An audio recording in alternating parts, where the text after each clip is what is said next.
I'm hoping you had a wonderful Thanksgiving and time with your family. I know I did, but I want to welcome you back again for another episode of Living the Lifestyle of the Thrift and Famous. My name is Jamela, and if you're new here, go ahead and click that subscribe button and welcome to the family. We're going to jump right in with another episode of the $2 Tuesday. It has been a while since I posted something for $2, but it dawned on me when I found this tray in an antique store that just opened up around my job, and I asked how much was this wooden tray, and she said $2. I had to snatch it. I was wanting something to put that planter bowl that's on my speaker on top of it because the condensation from when you're watering it gets on top, and I have to keep wiping that down. Not a problem, but I just want to protect it. And this was the perfect fit for that bowl. Not a major decorative score, but trust me, I was thrilled when I found it because it solved a problem and it was only $2. So therefore, that was a win-win situation for me. It made a little difference over there, but at least I know now my speaker is protected. And then coming up next, I found another item for $2. And this was one of those Oriental fans. I have been wanting these and eyeing them, and I'm like saying to myself, oh, I know I'll never find one, but I did find one. It was $2. It had a little bit of a damage on it, and then the little brass thing was very tarnished. But for $2, I snatched it. Wasn't quite sure where I was going to put it, but I just happened to be in my kitchen, and I'm wanting to block that TV, and I said, I wonder if this fits up there. And sure enough, guess what? It does.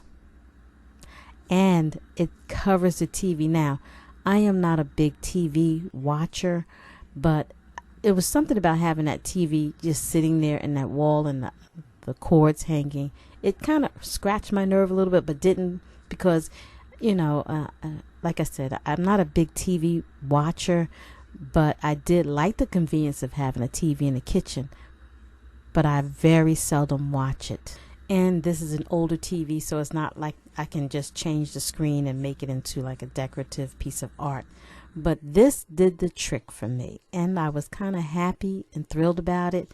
So it blocked the TV, but if I want to watch it, all I have to do is just remove the fan and go ahead and watch TV. So, but in the meantime, at least I'm looking at something decorative. And again, for $2, it was just a no-brainer. I have several items in my home where I paid $2 for, but these are some of my favorites.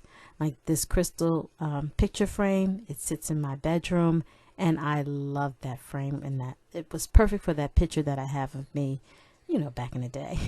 And then this planter I bought that was $2, and what I did was put the feather trim around it. And of course, you know how this is. This is sitting in my guest room now with a little faux plant in it. So these $2 items are pretty good finds. The rusted planter was one that I got at the yard sale a few years ago. And all I did was wrap some scrap mud cloth around the top, and I spray painted it gold and black. And then it sits in my living room. And, it was just a nice little planter that I liked. And that amber tone jug, another one that I found, and that started my collection of the glasses that's on top of my etagere where my stereo is. And the candelabra that I just recently used again for the Thanksgiving table setting, and that was a nice touch to add on the table, and I just put some greenery around it, and you would never think it was $2. And then of course the old elephant in the room on how I had to fix that nose. Yes, that was a great $2 find. So there you have it, without having to shop at the dollar store. So hit those thrift stores and estate sales and yard sales, because remember, beauty is being home and loving it. Thank you again for tuning in. I hope you enjoyed this video. If so, drop me a comment. Don't forget to like and share, and please subscribe.